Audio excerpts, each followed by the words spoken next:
No, carry on. This is strange. Something's not right with this tonight. I don't get this at all.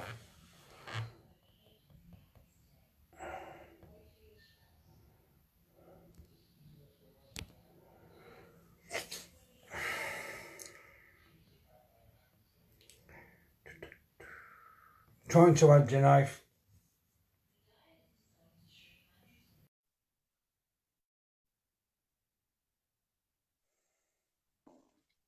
Finally. Strange. Yeah, all right, thank Finally. God. It's actually I very think strange tonight, this is. I think Facebook is silencing me. Do you know what? I just said this on a post just for a little giggle. I'm waiting for my next ban to be until January 2022. No, what it is, knife, even before you come on, before he even invited you on, do you know when it comes on and it's in green, Mm. somebody's watching, Kev's watching, Maggie's watching, Ricky's watching, Roy's watching. Evening, by the way, and kick Nathan off, look. But that's usually in bright green, ladies and gentlemen. And tonight, it's not. It's not in understand what's going on. It obviously doesn't want us to come on tonight.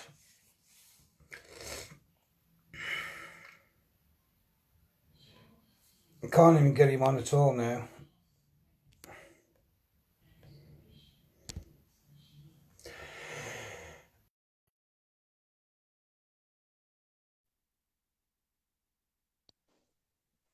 No, no. Hello. It's just don't having it tonight for some reason. I'm not being Very funny. I'm strange. getting Like I used. said, very strange behaviour that is. Like I said, I know this is going to sound a bit like a conspiracy theory, but it's like since I sort of put myself against my local school authority, council, medical authority, and that lot, I seem to be getting a lot of crap. But they've lost, and they've just lost, and I'm going to explain this a bit later. First thing I'd like to get onto, because it was amazing, something Kane mentioned on the first time you sort of come on, is Operation Victor. Most people know that Operation Victor happened on the 11th of the 11th. It was a nationwide kind of plan to visit all the British Legion homes across, I think there's 5 in total, across 5 counties, all headed up by Kane Leatham, who done an absolutely amazing job. Every single home got volunteers. Every single home apparently sent back good feedback about Operation Victor, to the point where I do believe, and I mean, I know at the home I was at, um, they were saying that they might actually contact Kane and Operation Victor for help other times of the year as well. That's how successful this actually went. Uh, for me, um, well, to me, it was an honour to actually just meet the residents. I mean, we talk about majority of these are vets, and majority of these are veterans. They have a wealth of knowledge and wisdom, and they're just, I mean, they are literally just, imagine a library encased in a body, and they just don't know that they've got it there. But like I said, it was an honour just to meet the people, let alone be part of Operation Victor to help the vets and what they was doing with their nationwide sort of thing. It was just basically the whole day. I was just, you know, it was just one of them. I was just so glad to be part of it. Like I said, it just, I don't know, it's amazing. Um, the mugs that all the residents got, they was over the moon. I mean, I'm not being funny. They felt special that day. They felt someone was actually really thinking about them, and we actually took time out of our lives to actually acknowledge them. And I personally think that went further than most things we could have done. Yeah. Hello, Kim. I mean, yeah, I mean, Kane did an amazing job, and like, if I'd have knew about it And sooner, I'd have got Temi involved. and all the other, and Temi and all the I'd other have got involved. coordinators. I mean, as I said, Yeah. But that was down south. But unfortunately, no, there I'm was stuck 5 in in the total. There was Midlands. one up That's near you. Yeah, there was one up near you, but like I said, it was a bit late in the day, and you had something. Really, think you, like I said, I'm not going yeah, to go into it, but I know what was going on at the time. It's one of them, but yeah, I can't. I'm not being funny. I can't wait till next year. In fact, I've actually gone as far with the home I visited. The fact that most people know that I used to be a DJ and I have a very big sound system, around about 6,000 watts. I've sort of said to them that if they, I haven't got any transport at the moment, but if they can get me over there, I'll bring my equipment and they can have it for free. whenever they need to for their little garden parties, their events and stuff like that. So hopefully I'll be able to be some sort of help, because I'm not be funny, especially the home I went to, the things they are doing. I mean, Temmie and the people that went to the home will be, well, basically there's 2 people that went on a tour with me. Zoe, the one that's just coming here, she come on a tour as well. That they'll contest the fact of what they're doing at home is absolutely amazing. It's absolutely amazing. What they do for the residents and the life they give the residents is second to none. In fact, like I said, I don't live very far from the home I visited. And I knew about this home, I knew about certain things, but I never knew to the extent. If it weren't for the fact of going to that home and walking around it and understanding the life they're actually giving to these people, it's amazing. It was one of the most humbling experiences I've had for a very, very long time. I'll tell you that much now. And the people, the volunteers that was in my team was absolutely amazing as well. Loved meeting every single one of you. We even had to leave Alex there as well, the little boy. He actually joined in the parade with the Sea Cadets and I think it's the RAF cadets. Yeah. We also had Zoe's daughter as well, who was an amazing little girl, done so well on the day. Yeah. It was just, I don't know, I can't wait for next year. I just think personally, this should be bigger and bigger. I mean, maybe this could be rolled out to further homes once Kane, and I personally think Kane needs a lot more help on this. This is a lot to carry on your shoulders. It's like it was an uphill struggle just to get the cups to these homes, let alone the rest this man had to actually organise. I can't sing his praises enough. It's like, it's down to him that I actually got to take part in it. So thank you, Kane. Yeah. Kevin's just asked me to ask, Dave, did the veteran bikers visit any of the homes? No, I don't know. Not that I know of in the home I was. I can't speak for the other homes, I wasn't there, but in the home I was in, I don't think they did. To be fair, it was all covered. So by the time I think they was getting there, all the places for the homes had been covered anyway. So there wasn't enough room to get any more people. I mean, in the home we was in, where it was raining and the weather was bad, they had to move the whole ceremony indoors. So space was limited where we was, but I swear to God, the staff and everyone made the most of it, and it was amazing to the point where it's like bless him, it was freezing, so I gave him my coat and my thing. But this old boy had himself wheeled out, and he watched the land of the reefs and everything. It was like I said, very, very humbling experience. Very humbling experience. I mean, I would imagine the idea will be next year with Kane organising the majority of it, is to put teams in place in areas where you can cover more or less every home.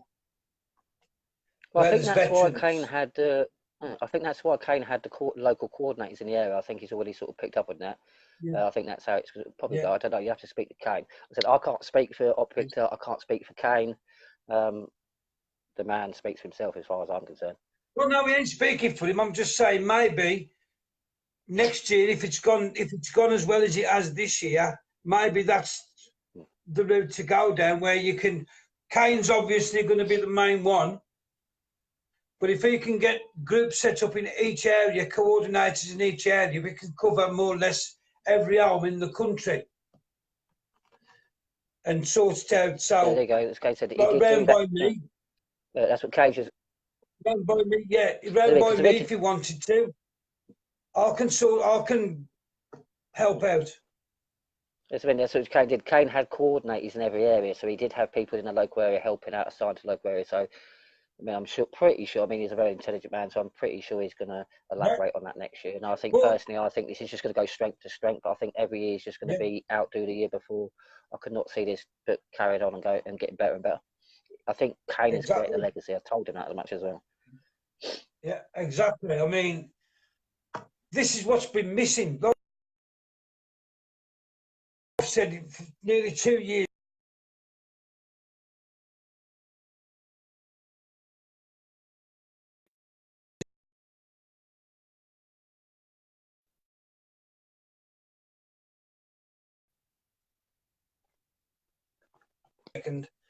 You understand what I'm saying? Yeah. So that's what's starting to happen again now. Kane's going to be instrumental with the vets where that's concerned, but we need it with everybody. Everybody's got to start showing compassion. like in your local areas where the homeless go down the town. You'd be surprised if you went down the town with the hot coffee and a sandwich, a few sandwiches, and took them to the homeless. How appreciative they'd be. Just the fact that they can get a hot cup of coffee or tea and a sandwich down them makes all the difference. It shows compassion. Exactly, and it's like I think this is one. I think this is one of the biggest things that Op Victor actually showed. If you can just be selfless and show compassion, the difference you can make to other people's lives and the community that you're in is unbelievable. When it costs nothing, it costs a bit of time and a bit of effort. Yeah. That's all it costs. It doesn't cost anything. Sorry, but it doesn't. I mean, and I think Operation Victor K and everybody that worked, all the coordinators and everybody that works on Operation Victor has proven that. I bet you are. I bet you're knackered, mate. I swear to God, I bet you are. I don't envy you. I mean, me and Gary have a lot on our plate. Is things like that, but doing something like that, I couldn't do it. Well, I could, but it would be.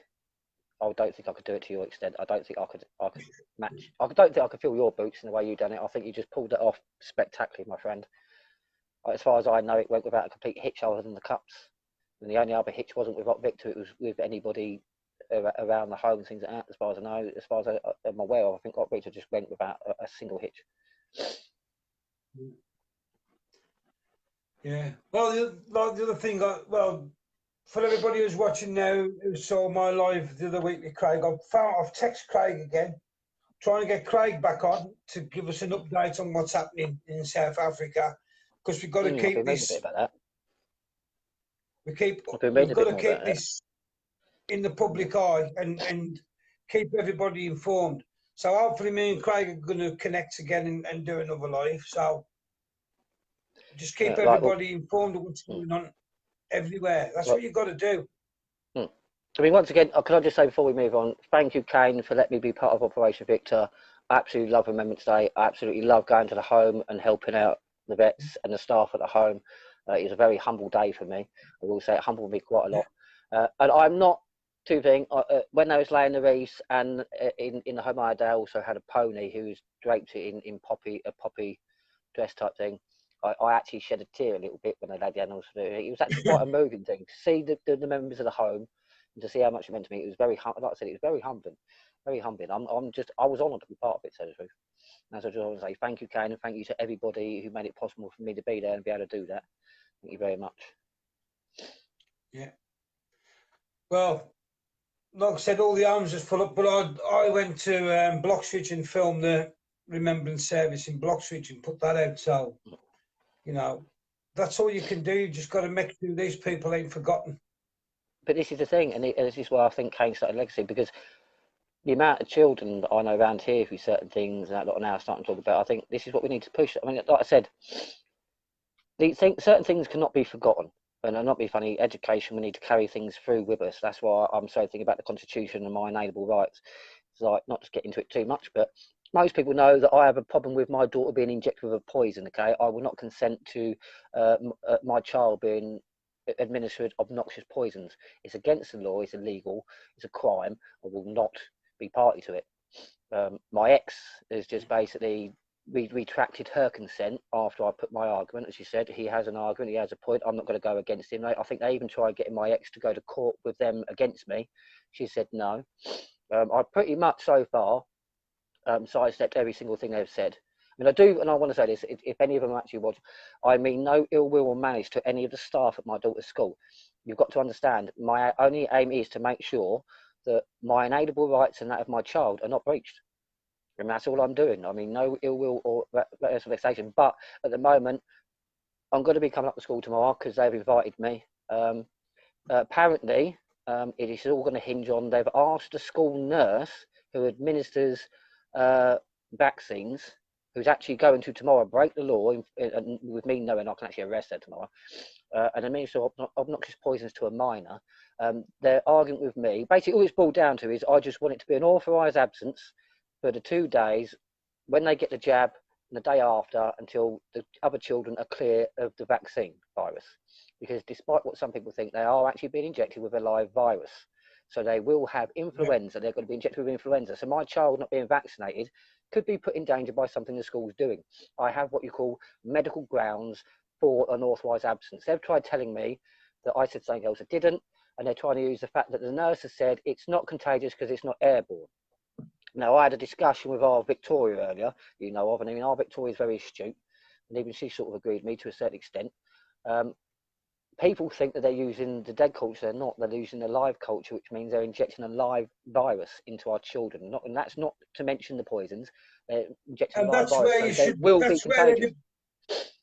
That's where every red flag should be for everybody. There's a choice of the dead one or the live one, and they're using the live one. Why are they using the live one, ladies and gentlemen? Ask yourselves that. Carry on, Like I Nate. said, but basically, in a nutshell, tomorrow when I go up to school, because basically I do actually, and I'm not going to say thing. Most of the stuff I actually do, I don't relish at all. I don't relish the fact that the school are now worried. Basically, what's happened is basically, I'm quite good at the law, and to the point where, like I told you, and I'll explain this to people, the deputy head broke down, bless her, today. I was discussing with her, and she tried saying certain things. I basically kept referring to their duty of care to my child, basically, within their own policy, the law, my inalienable rights, and it got to the point where the deputy head, I think it's the deputy head, actually broke down today, bless her, and she sort of blurted out, "Well, not all of us have the knowledge of law like you do, Mr. Kirkden." I was like, "Well, exactly. Well, not being funny. Learn. Sorry, but as I said to everyone, I have no GCSEs. I have an access to NVQ. Okay, I am a complete billboard for open source education. You know what I mean? It's ridiculous." But in a nutshell, yes, I've told my school that because I've actually, and you know this, Gary, I've been given leave to act on people's behalf in court. So I don't need to be a barrister. I don't need to be a solicitor. I don't need to be a Mackenzie friend. I've actually been given that just by proving I know the law and I mean to observe it well within a court. So I can act for people in court. So they are aware of that as well. I think they're aware of the fact that the school has no money. I'm not suing the school. I'm going to sue them personally because the head teacher, as a person, not the school authority, the head teacher is the one I'm going to sue first because of his actions. Because we're all accountable for our actions, people. But I remember that. We can't just go, "Oh, but it's the school policy." No, your actions. You're the one that didn't understand my inalienable rights. You're the one that, after I enacted them, didn't bother finding out to know that I am right. So I'm sorry, be responsible. Okay, and this is what they're going to be held accountable, and that's what I think they're worried about. Because I can't go in there. I mean, like I said, I've got to the point now where I spent many years, obviously, to do with my children and stuff like that. I've spent many years learning law. I know now, and I've been given leave by court, and I can do it. You know this as well, Gary. I can take somebody to court. I don't need to pay thousands of pounds anymore for solicitor, barrister, or anybody. Okay, I've got solicitors and barristers that don't want to go up against me in court. They will not. Some of them won't enter a court if I go there. That's how big it is because I know the law, and they can't pull the wool over my eyes. And this is where we've got to. They know all it does is cost me the money to put the paperwork into court. I don't need thousands of pounds, but they're going to need thousands of pounds to get someone who knows the law enough to try and argue with me. Problem is, anybody they get is going to argue an inferior case because they're going to argue with statute. I'm bringing the Constitution and common law. It's the highest law, the ultimate law in our land. Exactly. Well, Antoinette's just. And by the way, yes, we are winning, people. We are winning. Common law and the Constitution is winning through. It is now almost on everybody's lips. It's 5 years ago we never had this, but it is now that we are winning. We are winning, and we are pulling out signs every single day, people, that our laws are in force. We are not in the EU. We can prove this by many different avenues now. And I'd like to say one thing: those who don't think that lawful rebellion is legal or lawful, and if you take an oath or something, like for instance, if you've taken an oath in the army, you can actually you're more duty bound. So, as I've stated at school, I'm actually enacted Article 61 of the Magna Carta. Okay, that is the highest oath, bar the monarchies, in the realm. So there's no police officer, no vet, nobody that can take an oath that's higher than mine apart from the Queen. Okay, it's there. It's what you call a security clause. Another nickname for it is the King Stopper. That should show you how damaging and how powerful this actually is. And if you want some sort of proof that it does stand, we actually have a member of our movement that has received correspondence from 10 Downing Street itself on behalf of the Prime Minister. Yes. And they acknowledge the lawful rebellion form. They acknowledge it was sent to basically the Earl of Devon, and they say thank you for raising the concern. So 10 Downing Street and our Prime Minister has upheld Article 61, people, and we have proof. Yeah. So what more proof do you want? In fact, actually, the truth of the matter is, we're all royally compelled now. We're under command from the Queen to enter into lawful rebellion. I'm actually the reason why. Put it this way, I've taken Article 61. Okay? I know the law. I observe the law well, and I mean to observe the law. Therefore, at the moment, other than the Queen, I'm the highest authority in the land. There is no judge, no officer above me. I have enacted my lawful oath, which is higher than that than anybody else is in the realm, bar the Queen. So therefore, there is nobody that is over me. And once you start believing this, once you start acting like this, and understand that your sovereignty is the most powerful thing in the world, we're going to start moving things. We're going to start moving mountains. Let alone the things we're doing now. We're going to start moving mountains, people. Exactly.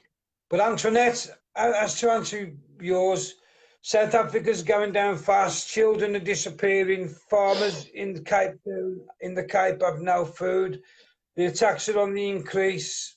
Armed invasions as brutal as the farm attacks. Hopefully, when Craig comes, if I can get Craig on, we can get an update and find out exactly what's going on, because it's disgusting. You know, there are brothers and sisters. Why isn't Antoinette? what my argument? Antoinette. My argument is with that, Nathan. Why aren't we as fast to get them refugees over here as we are the others? That's my argument, and there's nothing racist in it. Nope. I'll say this actually: if our policy is global, then we shouldn't define between races, nations, or anything like that. It should be anybody that needs that help. We should give that help to, and that's not happening, is it? We are actually picking and choosing who we help, which, I'm not being funny, is prejudice. Yeah. If somebody's getting hacked to bits. If somebody's getting hacked to bits, it shouldn't matter what country it is. If they're getting hacked to bits, they should be brought here and given protection. Actually, Tommy, it's funny you say that, because that's part of the reason why the EU are actually now moving to put, a lot of people won't understand this, but the EU are now actually moving to put troops on the border between Russia and Europe.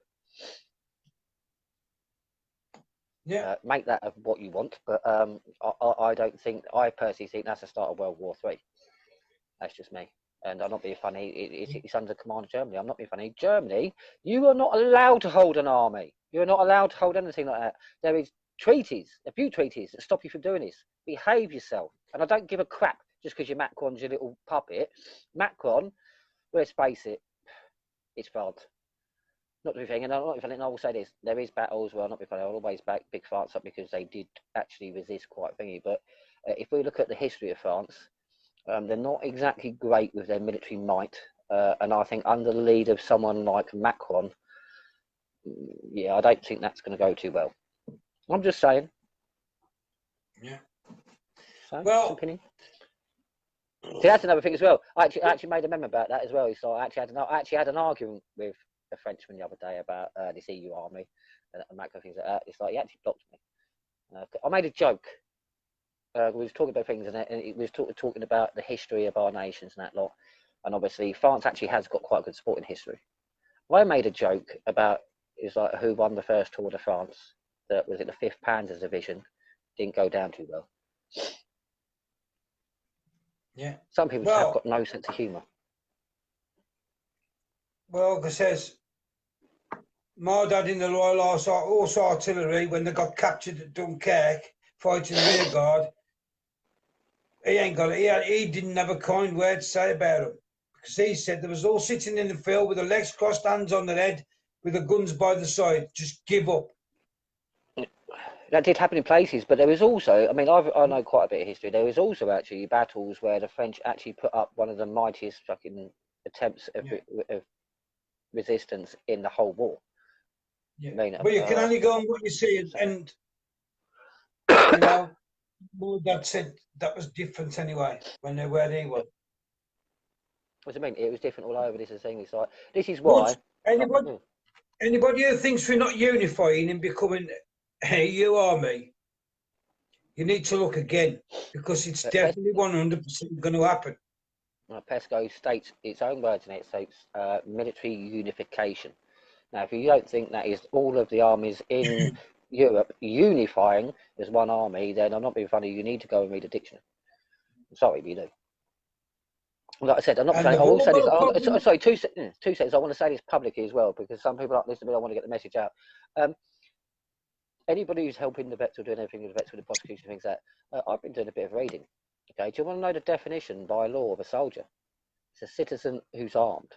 Okay, a citizen who's armed who takes a lesser oath of office. Okay, now I would like to put a point of law to any of these people prosecuting our vets. Okay, if somebody takes an oath of office, okay, which is lower, and every single oath of office is lower than your sovereign duties, if your oath of office conflicts with your sovereign duties, i.e., to uphold the law, to make sure there's no unlawful actions that take part in front of anything like that, you've got to negate your oath of office and go with your duty, your sovereign duty, and your sovereign duty is more powerful than your oath of office.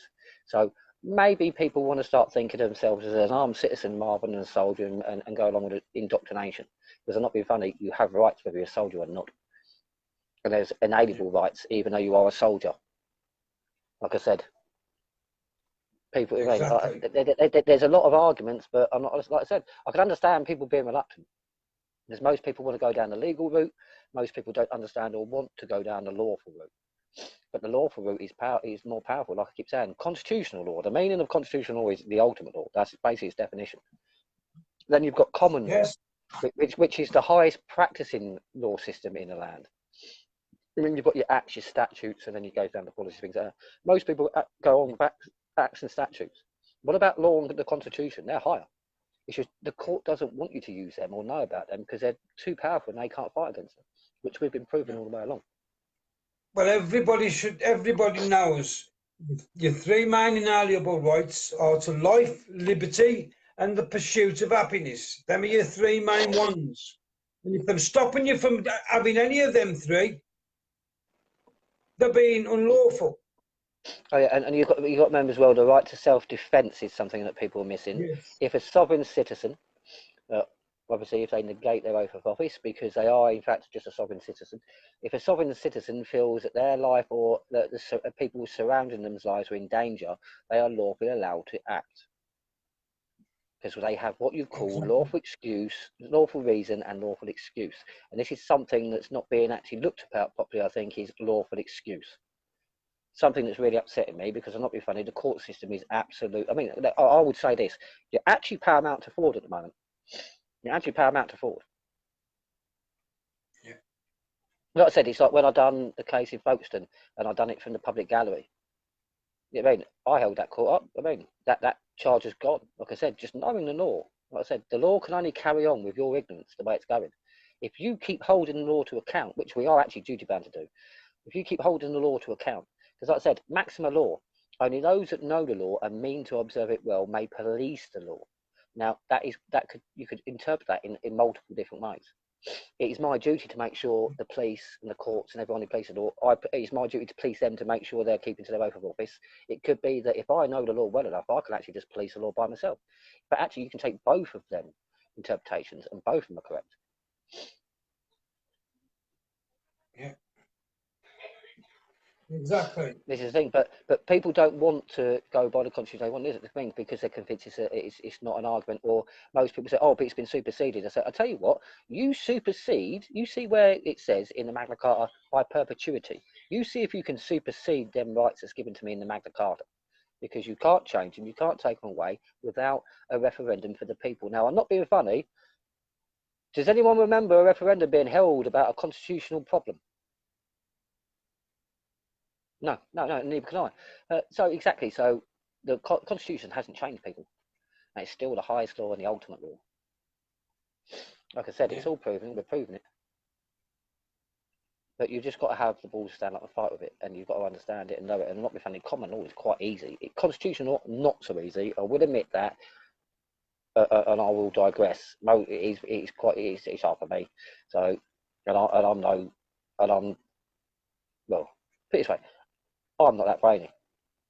So if it's hard for me, it will be hard for most people, I think, personally. So I can understand that. But common law is still the higher law than any of these acts and statutes that are being thrown at you. and that's fairly quite easy. I mean, the basis for common law is just no loss, no harm, no injury, not to be deceptive in your undertakings. As long as you don't breach that. I mean, in fact, actually, I'll go as far as this: where the Queen has commanded me by royal command to go into lawful rebellion and act against the tyranny in this country, she's actually given me the power by law, especially from her to me, bestowed to me, to negate any act, statutes. There's nothing in this realm that I have to abide by other than the law of the land, and that's common law. No loss, no harm, no injury, and not to be deceptive in your undertaking. That's it. That's all I'm bound by at the moment. And that I can have backed up now by law. Like I said, we've got 10 Downing Street who's backed it up.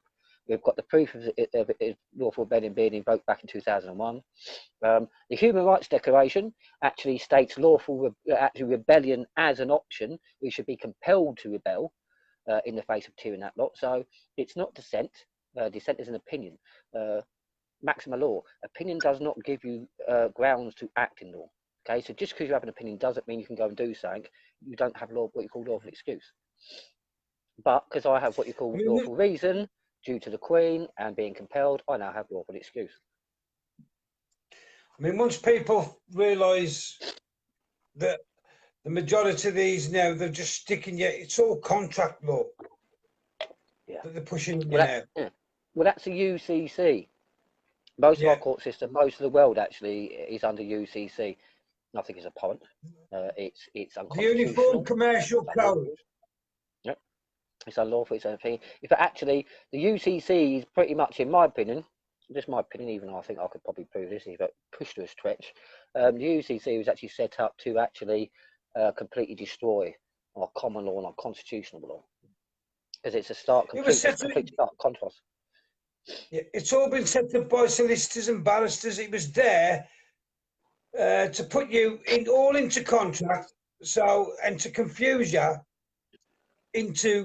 and bamboozle you. So when you get thrown into court, you've done this wrong, and without questioning it. But really, they've got to produce a contract before they can do you for anything. Yeah, they've got to, basically, yes, you're right. They've got to show proof of liability. So if they can't show the contract and can't show proof of your liability for that contract, then there is no liability. Yes.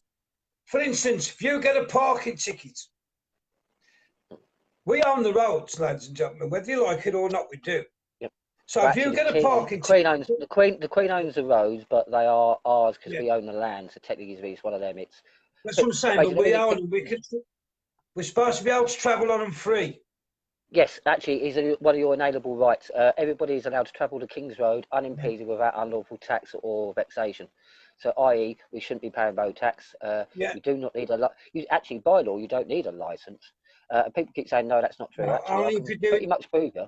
Only if you're in commercial. If you're doing something as a business, so if you profit from your driving, then yes, you have to have a licence. Like a taxi driver, like a coach driver or something like that, bus driver. But there is nothing to stop any normal citizen buying a big cab and driving a lorry down the road as his personal conveyance, because you're not making any money out of it. It's just that's the mode of transport you chose to go in. And people say, oh no, but it's different now. The laws you're talking about, we had horses and carts and that lot, and now we've got cars. I'm not being funny. If there wasn't a direct link, we wouldn't gauge our cars by what you call horsepower now, would we? No. A mode of transport by any other name. Kai, lorry drivers are the same. If you're driving as passengers of a lorry driver and you're driving for a company and it's in commerce, then yes, you need to have a license because of liability. But if you could be unemployed, buy a lorry, drive it about, that's your personal conveyance. I mean, this is the thing. But I will stress, I don't want people just to go out and buy a car and things like that. Please do it in the right way. Me personally, I believe we should have public liability, certain bits like that. I believe there is certain parts of how we say the Road Traffic Act that should be upheld, like drink driving, certain bits like that. So please don't think that and it isn't. Most people think, you want to put us back to the Middle Ages. Actually, no, it's not. Because the concept of what we used to live by the Middle Ages actually kept peace for the last 1,000 years up till very recently. So please don't think that just by going by these laws we're going to return to medieval times, because we're not. We can apply these laws knowing actually fairly well that these actually what give us liberty, freedoms. We know this, so we can actually carry on and adapt it. Yeah. And don't forget, we aren't stupid. If you're doing 70 and a 30, you deserve to be banned, and you deserve Yep, to have your exactly, license took off you. We're not exactly. we're not freemen of the land. No, I believe you should act in a lawful manner. So if you know that if Yes. you're driving above a certain speed that could put other people in danger, then you are accountable by your own actions, people. So your Or intent if was you to get into the drive, car, knowing, yeah, 2 seconds, your intent was to drive too fast, knowing that it could endanger people. Therefore, your lawful intent and your physical intent put you in breach of law, in my eyes. or if you've come out the pub and you've had 5 or 6 pints and you think, I'll drive, then you deserve to lose your license. You deserve to be banned. 100%. No excuse. We have this is the thing, like our laws, like our constitution, it's been built up over hundreds and hundreds of years of what you call experience. Okay, we've got enough experience with our roads and stuff like that that we're not stupid. I mean, we can stop the things that are making people criminals when they shouldn't. Because I'm not being funny. You haven't broke the law by breaking a policy. It's a rule, and this is what people don't understand Yeah. about statutes. They're what you call parliamentary policy. They're just rules. The way you actually get prosecuted because you enter into a contract that gives you liability and you accept that liability because you don't know any different. Yeah. And that's the main problem. That is the Exactly. I main problem. mean, if you pick up a parking ticket, you've not agreed to a contract to say you can't park here, there, and everywhere. So if you park, say, in somewhere where you shouldn't have done, they've got to prove that you agreed to them terms by signing a contract to say, I know that that's the wrong place, blah, blah, blah. And eventually, I know people who have, disputed it and got away with it. Yeah. Because they just say, I've not got a contract with you, show me the contract. And then they've had a letter back saying, you do owe the money. And they'll go, no, I'm not, because I'm not a I soulless mean, person. I'm a living man. exactly this. I mean, most people don't understand this. Okay, well, let me just explain a little bit about the jurisdiction that I've created for myself. Things like it's like I, for one, from a very young age. I mean, it's like uh, I remember my dad having a political opinion. I remember having many people around me having political opinions about certain things. You know what I mean? Especially about Labour, certain things like that. So I do remember certain things I was growing up. When I got to the age where I could vote, none of them ever, ever put a manifesto forward where I feel, yes, I'll give you consent to govern me. Okay, I've never voted. I'm not on the electoral roll. I've never voted, so therefore I've never given consent to being governed. Therefore, I am not under what you call the implied contracts of the government. Okay, No. I am by the Queen, but not by government. And even though they are the Queen's institutions, technically speaking, there is no contract between me and these institutions. So therefore, I have no liability. And this is what people got to understand. They've got to understand the concept of liability and what you call, I suppose, the more one that catches people out. I suppose we're talking about the thingy contracts, implied contract, basically, where something can be implied through something you've agreed. This is why you really need to sort of like read the terms and conditions of people, really. Understand, I mean, what you get to. Do your due diligence, because, as I said, ignorance is no defence in law. Maximum law, let those be deceived who will be deceived, be deceived. Okay? If you're not willing to do the research, if you're not willing to gain the truth, then you are basically willing to be deceived. So you're willing to have people trick And you, and then, that's how they're getting away with it, because you're not doing the right thing to make it unlawful and illegal for them to trick you. and then the difference between a signature and an autograph. Right, signature and autograph. Right, signature, technically speaking, is a dead language. It's a defunct language. It's actually not a true Yeah. language. The thing, cursive is not part of our language. Cursive is an ancient language of the dead. That's why we technically use cursive on gravestones. It comes from Latin, I believe. It's illegal. Technically speaking, the only language that a court of law will allowed to use is true English. Like I said, that's why I have a problem with what we call dog Latin, certain bits like that, because we have this for our courts. And the reason why we have this for the courts, I'm trying to explain this today. No language other than natural English, basically. That's common as English. So not certain English people think it has to be true English. Okay, can only be heard in court, save Latin. Okay, we've got rid of most of the French. That's why I'm still saying, how can we have the SSVKV? But that's either here or there. But Latin can be allowed where the true definition of Latin cannot be implied. It can then be corrected afterwards if need be, in a way. But Latin is allowed Yeah. when the true definition is not transferable for that purpose. So English and Latin, but then again, you don't really have to worry about the Latin because it's not a massive part of our law anymore. That's the thing. It is and it isn't. Like I said, most of it is based on basic English now. It is possible. I've proven this. It is possible just for a normal everyday Joe like me to learn a couple of things and walk into a court, act, and walk away happy. You can do it. It takes effort, but Yeah. it's all there. Because your signatures, usually your signature, an autograph is like David Beckham or whatever signing it. Well, an But autograph, then it's when like, he's I'm not being being, funny. yeah. But a An autograph, signature is like when you go into a bank or something and you're having a loan. Always remember that if it's a signature, that's always going to be done. That's always going to be used to make money.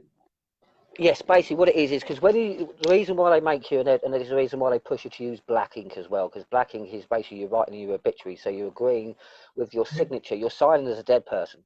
So you'll refer, yeah, whenever you sign your name, you're referring to what you call your legal fiction, your dead entity, okay, which is illegal because it's not you. The royal family owns that. It's a exactly. trust that was set up in your name as you was born. It's not your trust. You should not be using that trust. That's why there has been billboards put around the country saying to use your legal fiction is illegal. The government actually put billboards up stating this. But then again, like Yes, I said, let those who be deceived be deceived. If you're not willing to understand this is the truth, then you will be deceived. The law actually backs them on yeah, that. Unfortunately for them, I can't be deceived. Not easily, anyway. no, But this is the thing. But so, and like I said, an autograph, technically speaking, an autograph, it defines your first name and your surname, usually your family name and your forename, basically. So, for instance, I always refer to myself as Nathan, son of Dennis. Now, just that.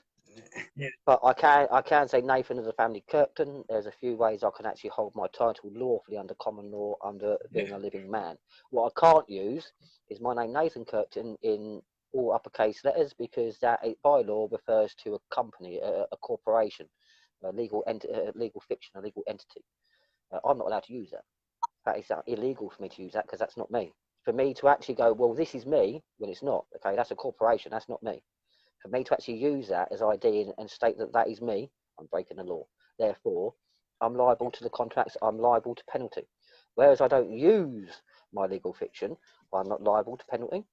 I'm not liable to be under the contract. I mean, you see yourself go, I now get all my letters from like my bank and everything sent in lowercase.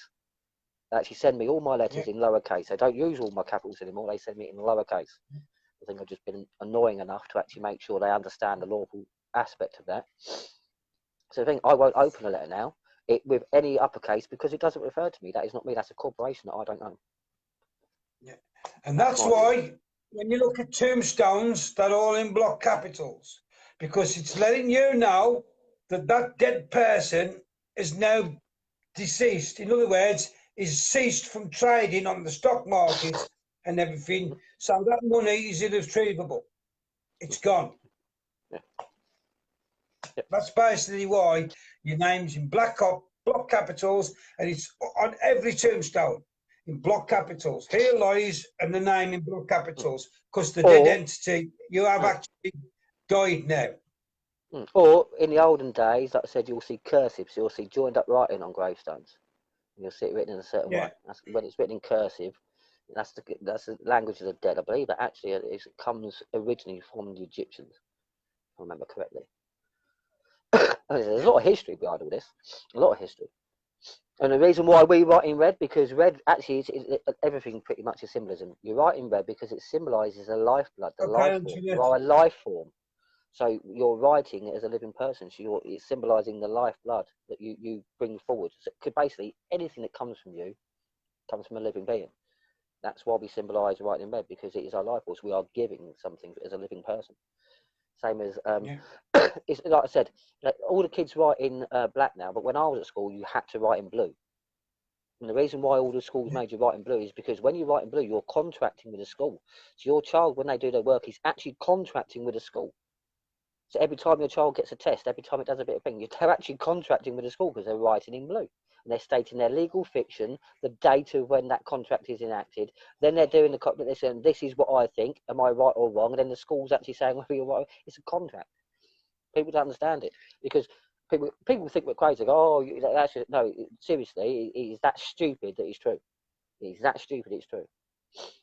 And this is what they think. They rely on the fact that you won't believe it, so therefore they can keep on doing it. Because, like I said, while you're doing your illegal actions, while you truly believe your application, all this legal fiction, you're actually breaking the law. So you are the one in the wrong, not them. They can carry on doing whatever they want. This is why we've always said to everybody, start coming away from your legal fiction. Stop acting illegally with that legal fiction. Just stop using it. Because then they can't keep attacking you saying, well, you're acting unlawfully before the fact. Because as Gary said, and I've said many times, it's down to what you call chronological order of events. Okay? Yes. You're the one using your legal fiction first, not them. I mean, they can state on the form, please use block capitals. But if you know better, by law, you should not be doing that. Because you know it's a crime, you should not be doing it. But you do it, so therefore, you are now complicit in that crime. Yeah. It's the same as we've said it many times. Many a true word is spoken in jest. When they say to you, you're worth your weight in gold, you actually are. Yeah, it's actually a true thing coming from basically part of the Accessory TV Trust, your corporation, yeah, your corporation, your straw man, legal fiction, whatever you want, which is signified by our birth certificate. It's a bond certificate, believe it or not. When you are born, say you weigh £8, you'll have £8 of gold purchased by the monarchy and put in trust to help you. Now, if you want some idea of this trust, it's indepletable. By the time you're about 40, you'll be a billionaire. Yeah. Because all that does is matures and matures and matures. Problem is, the royal family owns that trust and they have care over that trust.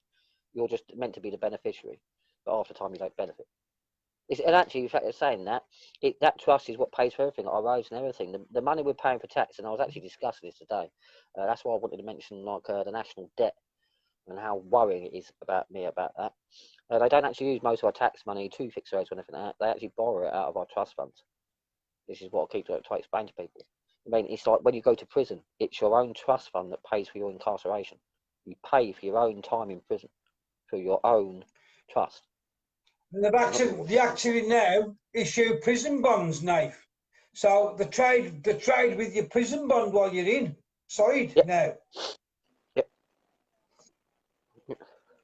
Because they have duty of care and they have what you call it, like they did with the Accessory KV, they basically they manage you and manage your trust. Because as a beneficiary and you're incarcerated, you can't do that. So they take over, I believe they take over all roles of your trust in that when they do the prison bonds. Which is even worse. It's even more amazing. Than Accessory KV. Yeah. When you look at it, what they're actually doing, they've actually been very, very clever. Yeah. Oh, but you've got to remember, these are all people that have been classically educated, that are very intelligent, that have been trained in. Most of these people are trained, like I said, if you're lucky enough to go to a private school like Eton, you will still be trained in constitutional law and common law and your inalienable rights. These people have, we haven't. That's why I don't like people like me, because people like me are not allowed to learn what they know. I shouldn't be allowed this information, and I definitely shouldn't be able to know this information like I do. So, this is what we're fighting against, people. And they don't like. That's why they don't like us, because we're starting to educate you guys now, and they don't like it. No. Oh no, I reckon I am being so I can't say anything anywhere anymore without getting a ban or anything. Well, I don't even say anything offensive. All I've done is just teach you your inalienable rights. But apparently that's a bad thing now. I'm doing a very bad thing, because how dare I teach you how to protect yourself against the government? Yeah. But we have got the solution, ladies and gentlemen, and all we're waiting on now is to find out what's actually going down with the election, to see if we're going to take a few or all down. It's come down. Yeah, it's come down. Basically, we do intend to act on this. A lot of it at the moment we are holding off because there's some lawful hinge points, if you get what I mean, that we're yet to clarify 100% before we can definitely say that we have lawful excuse. And a lot of that has happened recently as well, which has thrown a few spanners in the works that we need to iron out again. That's why this hasn't happened as quickly as people want, because they've thrown a few spanners in the works. You've got to remember, unfortunately, it would have been nice if they never did, but Parliament have involved law in the parliamentary process, and unfortunately that does affect what we do. I mean, let's face it. So at the moment, I don't care about myself, but if people are going to come with us and do this action and back us on this action, I would like to make sure I've crossed all the T's, dotted all the I's, and I can make sure that I'm not putting people in jeopardy. I mean, I wouldn't well, we want people to can't, claim Nathan. the wrong jurisdiction. Yeah, but I wouldn't want people to claim the wrong jurisdiction or claim something that doesn't give them lawful excuse and then open them up to a prosecution Yeah, after that, because that's not, I mean, we're here to educate and protect. That it goes against yeah. what our standards are and our values are, so I can't do it. So I don't mind putting And that's myself at why risk. Like I we, said, that's it's like why I'm we doing with don't act. yeah, but it's like I'm doing with the school now. I don't mind putting my situation. Like I said, it's like I've even negated my ex from it, so she can't even have any ramifications for this. This is all down to me on my head. Like I said, actually, believe it or not, I've actually proven as well that the birth bond certificate that me and my ex-partner signed for our daughter, because I didn't actually know this back then, not all of it anyway. I had an idea but couldn't prove it. This is the thing. This is the upsetting thing about it. But even the registrar said then that, and I proved this by law, that I technically, signing the birth certificate I did because legislation changed, I have more parental responsibility than her mother does. So the weight would go with me anyway. So basically, it's all on my shoulders. So I basically single-handedly decided I'm just going to take on my local school, my daughter's school, the education board, the local immunisation board, the medical board. I pretty much put them all on notice and said I'm quite happy to prove my point. I mean, I'm happy at the Yeah, moment because I mean, I'm not happy the fact that all the staff at the school are basically worried because they know damn well I can just take them to court and I don't have to pay £1,000 for a solicitor and they're going to have to. So it's quite easy for me. They've even actually admitted to that fact. It's like that is part of it. I know the law, they don't. It's one of them. But I said ignorance is no defence in the eyes of the law. And I'm sorry, but I think it's absolutely amazing that I can stand in an institution of learning and tell these people ignorance is no defence. You need to learn this to make sure that you're not breaking the law, and they refuse to learn. Surely they should have exactly. been the first people to go, I want to learn about this. Let's do this. Let's find out.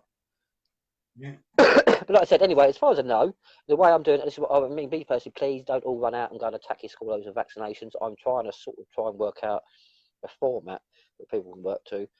You can get into a lot of trouble doing this. You can. In fact, I nearly tripped up myself a couple of times, I would admit. So I'd rather do it myself and get it perfected a little bit more before people start doing what I'm doing and go off the back of what I'm doing. Please allow me to think. I mean, hoping that the meeting tomorrow.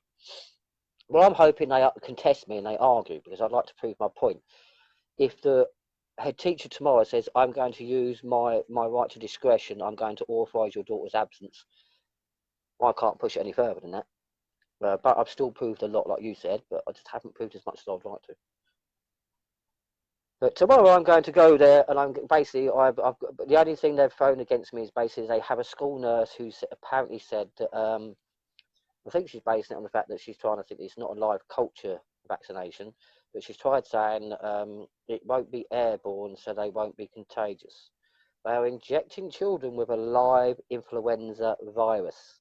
They will be contagious. I've got paperwork to prove it. I've even actually had other people that are very close to me who didn't believe me, who prove it to themselves as well. I have tomorrow. I'm going to walk in there with the exact proof to the point where I can have them all arrested tomorrow if I wanted to. That's not what I want to do, by the way. But I could have them all arrested tomorrow because I'm right. I'm the right side of the It's wall, and they're 72 wrong. hours in it, Nate. Yes, technically speaking, 72 hours it 48. stays. Yeah, 40. The influenza virus, as far as I know from the research I've done, can withstand up to 72 hours without outside of the human body. 48 normally is average, but it has been known to go to 72. My argument is, my daughter's not being vaccinated. I want my daughter kept off the Thursday and the Friday. She will return Monday when the other children aren't a danger to her. And I think this is what they're worried about. I'm going to prove vaccinated children are a danger to my child who's not vaccinated. I think this is what they're worried about. But that's my groundings. For my daughter to be there is putting her medically at risk, which, as I've already said, I've gone through their terms to do that. The school actually have duty of care medically to my daughter. They're not allowed to put her in a position where she can be harmed. So they're actually in breach of that already. They're trying to use a nurse who's, I've already tried to point out to him, who's an inferior. They've gone to an inferior source to gain clarity and things. Basically, I've spoke to doctors over there who have told me, I just can't answer your question statement, I just don't know enough. I've had consultants who don't know enough. The only person that's really been able to answer anything I say about vaccines is a chemist. But these people are going to offer a nurse up as a medical, how can I say, because I want to define this right, because I Expert. think that Yeah, I suppose, yeah. That's what they're trying to sort of say, that they believe that she's medically trained enough things out. Now, I can categorically prove that a nurse is not medically trained enough to even give that. So for the school to go on that, they've already done it. Because I'm going to go in school tomorrow and prove with the piece of paper I've got that it's a live culture. Then children will be contagious. They are putting my daughter at risk. And then it's down to me. Is it, do I sue the people, or do I say, look, are we going to learn from these people? This is what I want. I want people to learn. I don't want to go around suing these people, making them have to pay me money for the rest of their lives, making them lose their house, their cars, their jobs, and all stuff. I don't want all this. But I'm telling them now, they've got two choices. They can be scared of their bosses, who may sack them. That's, yeah, you may lose your job, but I'm not being funny. You're a teacher, so you can get another job. But I tell you not, you go against me, I'm going to sue all of you personally. Okay, in your own personal capacity. I'm going to prove through that your negligence. Therefore, I'm going to prove you are not allowed in that job. You're not capable of doing that job. You'll never get again. So that means that if you go against me, you're going to lose your job, your home, your car, everything you have. Because I will take it off you if you contest me and try and basically ignore my inalienable rights and the rights of my daughter. I will not have it. Like I said, I mean no ill will, malice, or vexation, but I swear to God, I do not suffer fools gladly, and I will not allow my rights or the rights of my daughter to be blatantly disregarded. So you've got a problem on your hands, school. And I am going in there tomorrow. I'm going in there with my paperwork. And most people know when I go in there with paperwork what that means. And a smile on my face, by the way, people will be, because I'm very, very confident. Well, Anyway, I no, it's a wonder you understand. ain't. It's a wonder you ain't had one of them lights for the beards. Saying that, no, Carrie reckons I reckon she's gonna buy me one of them big Christmas light things, and apparently I have to wear it on a live. Yeah, Because I I've made a seen them in mistake. the thought. Well, I basically made the mistake of saying, for all shits and giggles, I think we should have to do a garish Christmas jumper live as a Christmas special. So I think that's going to have to happen, and I might sport the big Christmas lights just for fun. If we can't take the mick out of ourselves, who can we take the mick out of? I mean, come on, we've got to have a. I mean, this is a lot serious, and this is why. Come on, we've got to have a laugh as well, people. I mean, I'm not being funny. I might be brave if I go into the heads office. I might even be brave enough to record it tomorrow, because I would argue for truth and accuracy. I have that right.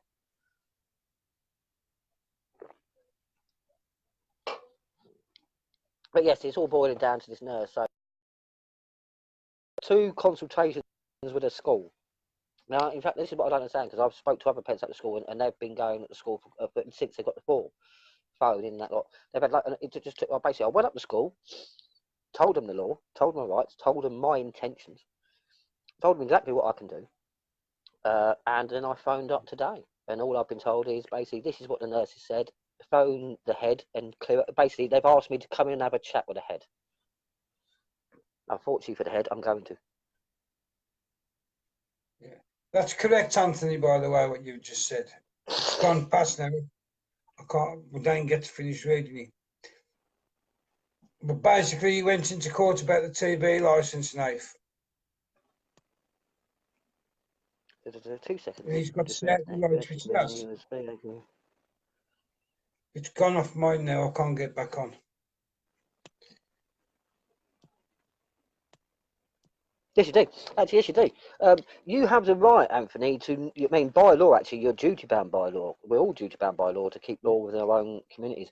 In fact, you're actually duty bound by law and protected in what they say. It's not Parliament, it's actually our Constitution. You're actually protected, so you have the right to say no. And this is what people don't really understand. Is, like I said, okay, I would like there not to be an election. I would like Parliament to be held accountable long before. But I can safely say I will not aid and abet a crime. So I will not give my consent to any government that is running at the moment, because all of them are complicit in crimes. And I cannot give my name to that. I cannot commit or be complicit in crimes. This is what you've all got to understand. I mean, again, Nathan, you don't have to vote. Again, you don't have to vote. You can say to the government, I don't trust any of you. I do not give consent to any of you to govern me. And you have that right. But you're being pressured to think you haven't. But you always have the right to say no. If you're in lawful rebellion, you can't vote because you're breaking your oath. Yeah, exactly. You can't actually, yeah. And I keep saying this, if you're in Article 61, you've got to uphold the law. What they're doing is unlawful. It's unconstitutional. I said we'll leave that for a later date. Yeah. Yeah, they can't do it. So if you're going along with that, then actually you're breaking your oath under Article 61. You actually become treasonous if you're under 61. You vote. So, well, I'm definitely out voting. So there you go. Oh. It's not just that. I know for definite, and I know through the research we did with the European elections. If I don't vote and anything happens, I have a challenge to that in law. If I consent to a government and something happens, I have no right to challenge it. Because I give what you call pre-consent. So if the government do something I don't like after I've consented to them being governing me, I've got no recourse. If I don't consent to them governing me and I decide, actually, you've done something that goes against the law and I'm not having that, I can then sue the government. Yeah. Well done, Anthony. See, TV licence again, ladies and gentlemen. Ask them where the contract is. Yeah. Ask them to show you this contract that you've signed from the BBC to say you will pay them X amount of money for a licence every year. And they ain't going to be able to produce it because there is no contract. End Right? of. In most cases, I say just this. I say, where's the contract? Show me my liability. That's it. Yeah. And it doesn't matter what they say. I say, where's the contract? Show me my liability. Where's the contract? Show me my liability. I refer you to what I said before. Where's my contract? Yeah. Show me my liability. If they can't, The only you're not thing, liable. the only thing the BBC can do is the same as Sky, Yeah. and that is scramble the signal, and then if you want to watch it, you pay. But they can't force you to pay to watch I don't think, BBC. I don't think they'd be Simple. stupid enough to go for that either. But this is the thing. People got to learn to understand you have the power, you have the lawful right to say no. Start saying no to these people. It's like I said, and this is one of my first things I ever say to anybody who asks me, what's the key, what would be my advice? The first protocol is to start believing in yourself and believe that you are capable and you can do this. If you can do that and you start with that, everything you do after that will just be just part and parcel of it, just a knock-on effect. Law and your jurisdiction is about state of mind, the way you live, the way you act. It's a state of mind. If you have that state of mind, nobody can say that your actions or your intent was anything else.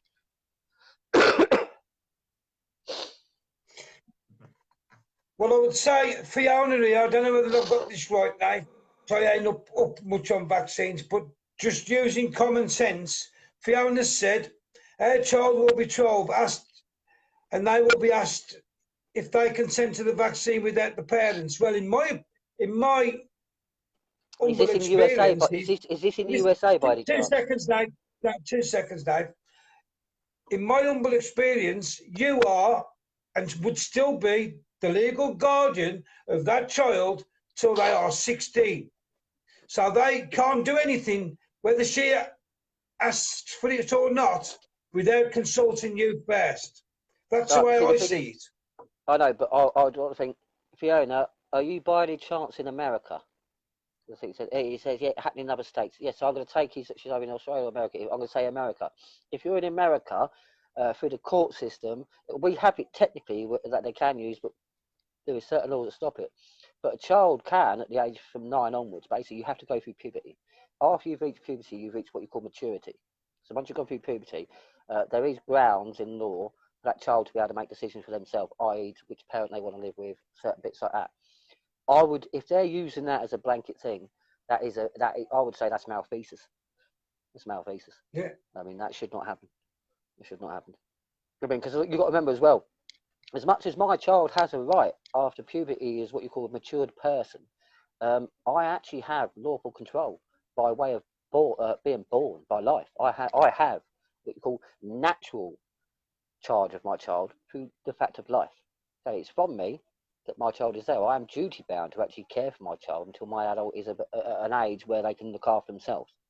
By law, in this basic thing, that is 16, 18 technically in England. But I still have duty of care. I can still be prosecuted for my child doing something because I didn't take control. Like I said, I'm allowed to allow my child to do things if I want to.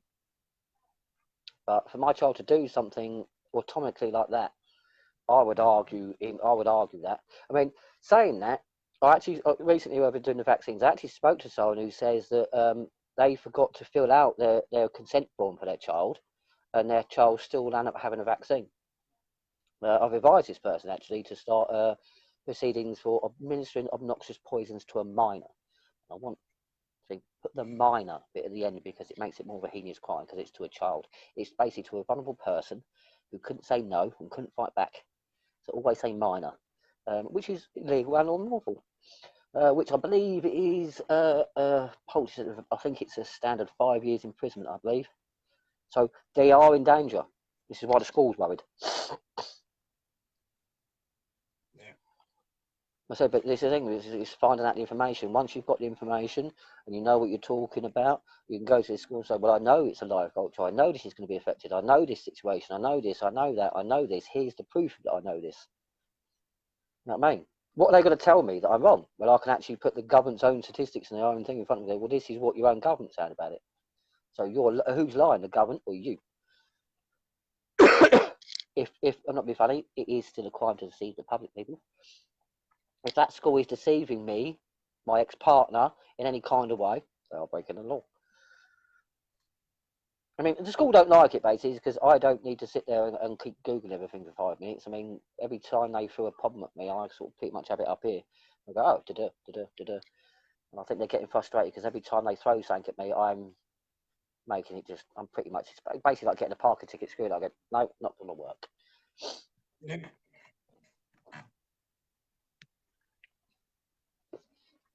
Yeah. Parents are in ever more in fear of losing their parental responsibility. Well, this is what they're trying to do, but again, it's down to the people. If you, like Nathan said, if you stand your ground, but a lot of people won't stand the ground. That's the problem. A lot of people will say, "Oh, okay, then if you're saying they can make that choice at 12, well, I've got to accept it." No, you haven't. But it's This down way, to the individual.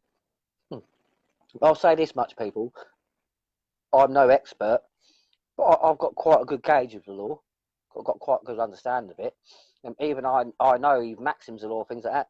I still question their validity, because you should, no matter what. If you can question and you find no lacking, you know you can trust. That would be my advice. Always question. Always gain clarity. Always gain that point where you can trust. Don't just blindly trust. You know what I mean? The truth will out. Truth will set us free. They said. Me personally, I don't think my local authority was ready for what was happening. I don't think they was actually prepared. I think I've caught them off guard, and I think they're a bit worried. In this, I could actually, To technically me, speaking, prove that vaccinated children are a danger to unvaccinated children. I could prove that the vaccinations are a danger to our child. I have. That's why they're not making my child. I've proven the fact that because of my beliefs and my decisions, they can't. Basically, they can't be prejudiced against me or my ex-partner or my child for it. to me, I would see the big, massive red flag. If I said, my child's not to have, sent a letter, my child's not to have this vaccine, and my child was 12, and they went behind my back after that letter and still give my child that vaccination, I would say, in the world that's supposed to be freedom of choice, I've said no. Why have you gone and carried on, even though I've said no? It's my choice to say no till my child is 16. Why have you gone behind my back and give it to them anyway? That would be a big red flag for me. You've assaulted my child, which is contrary to law. Yes. You know what I mean? It's not just that. Don't go after the school. Don't go after the individual. Because I'm not being funny. It's like Yeah. I was trying to explain to a couple of people earlier on. The reason why I've gone after the members of staff is because the school board is a corporation. A corporation is just a piece of paper that cannot actually do anything to my inalienable rights. But the people who are acting on behalf, on their own volition, believe it or not, with this corporation are liable. So I'm going to basically, what my point is, and I've actually had to be, I know I'm quite open and honest about what I do. I've told all the staff, no, my intention is I'm going to sue you. I'm going to prove your guilt. And then through you, I'm going to prove the organisation's guilt. So therefore, you're going to be what helps me to bring down this corporation. Exactly. Same as with the police. when you've got a problem with the police and them kicking your door in and everything, don't go after the police force themselves. Go after the lapel number and do the person, do the actual constable. Actually, that's a point. Can I clear something up as well, actually, because I'm getting a bit annoyed with some of the constables in this country. Do me a favour, you know, most people, I say, look, ask the constable, say, are you here on your oath, constable? Okay? Because if they are acting for a corporation, but they're standing in the uniform of a police constable and acting like they're a police constable, that's fraud. So ask me if they're on their oath. Exactly. Ask me if they're on their oath, okay? If they're on their oath and they do anything like that, remind them of Section 26 of the Criminal Courts and Justice Act of 2015. If they breach it, okay, if a constable acts outside his oath and he breaches it, they can face up to 14 years in prison. Exactly. Section 26 of the Criminal Justice and Courts Act, and by the way, that goes for social workers and caregivers. I haven't managed to put this towards a school yet, but tomorrow I intend to take the section in about caregivers, because schools, social services, all these institutions are actually caregivers. You've just got to put them in that definition, because they're all caregivers. So that basically this is the penalties. If they breach, that's what I'm going to be. I'm in lawful rebellion, but for the sake of the proceedings tomorrow, I will accept the Criminal Courts and Justice Act of 2015. It's a statute, but I will accept it for the basis of that purpose. Yeah, and that's what you've got to do, because that's what they're relying on. They're relying on you to sue the police, to sue social services, etc., not the person. Because when you go after the organisation, they're protected. And like Nathan said, it's like when you go to court, that's why they take you to court as your legal fiction. Because they can't take you to court as a living man, because a corporation cannot deal with a living person. It can only deal with a dead entity. Because basically what it is I can no loss, no harm, no injury is going to be set in the undertakings. I can only commit a crime against another person. I can't commit a crime against an inanimate object, which is a corporation. And the same as an animate object cannot prosecute me because there's no grounds for it, there's no reason for it. It's an animate object. How the hell can you prosecute me? You're just a piece of paper. Yeah. Like I said, we're getting there. People are starting to wake up to it. The court systems are accepting certain things. They're hating it. I mean, I'm not being funny. I can't actually publish it, but I have been told now, because I'm helping someone out with a court case, and I said I may actually appear for you. Apparently, it's been said that the barrister will not attend court if I turn up. I think it's because he does. I think it's because he doesn't want to argue lawful process and the lawful arguments in court. But he has basically stated that he will not attend if I turn up to court. I just think he's got a phobia about your Christmas lights. I think so. I mean, don't get me wrong. It's through this case I'm helping out with. I had some dealings with this barrister, and he's a cocky so-and-so, to which I've wiped the smile off his face a couple of times in a couple of things I put forward. I just think like I said, I just don't think he wants to argue about the Constitution law. I think he's like, no, I want to go in somewhere that I'm better trained up. So I'll put him up against a solicitor or a lesser trained barrister in statute. Don't put me up against someone who knows law, because I can't argue against that. I mean, I have an inferior argument. It's not fair. Yeah. I'm sorry. That's the problem, don't it? When people are getting more educated, these people are not stupid. They know that the law goes above the statute. So they are not stupid. The more people that are waking up, the more these people will run for the hills. It's not just that. Because they know the times. And what actually makes it more powerful, when I act upon my own case, and which I've done with my family court cases and the other cases, actually, whether it be paying a fine or anything like that, well, actually acting my own persons, I have more of a powerful defence, because only I can enact my rights. So a barrister and a solicitor will not go into court, because can't really go into court and enact your rights. It's extremely hard for them to do that. But when I walk into court, my rights are there with me. I have a more powerful argument. Yeah. As easy as that. Listen, guys, all you've got to realise is your Constitution is the most powerful tool you have. Mm-hmm. Your inalienable rights, the Bill of Rights, the Constitution itself, common law, it's all there.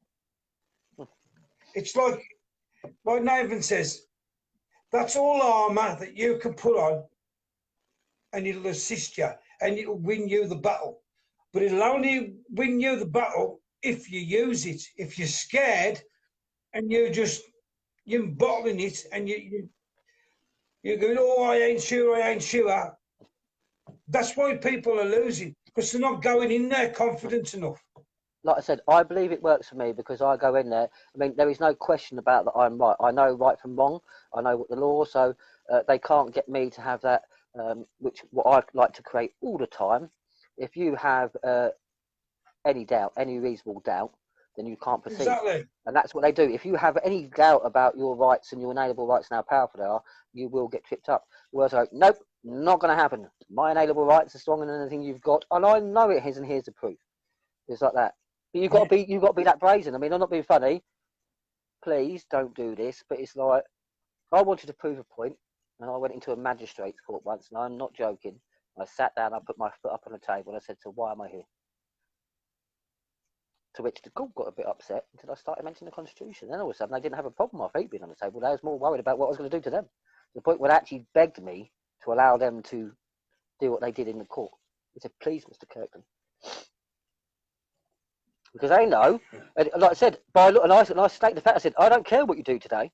I said, because I have to wait for you to do it before you break the law, and then I can act on that. I said, it will be after this court that I have my day. I said, because you can commit a crime against my sovereignty. I said, but I can tell you now, I will not allow that to go. You will be seeing me again, and you will be paying for that breach. That's what they don't want, because it's a case of, well, I may please this now, but he's going to take me for everything. I'm like, yeah, I may do that. Wouldn't like to, in most cases, but in some cases I probably would. I'd probably donate to charity. Like that's not the point. Yeah. That's what you've got to remember. They don't like. I mean, you've got to remember people. The more people are waking up is against them. They don't like it. The more people that we can wake up, and the more people you can tell and wake up.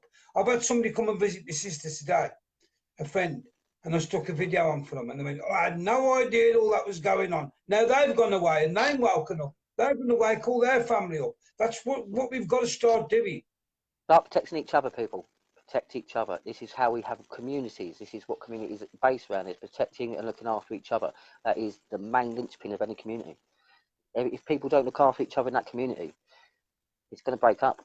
It's our lawful duty to actually keep harmony and law within our communities. This is what you don't realise. I mean, our duty to keep law within our community is actually greater than that of any police officer.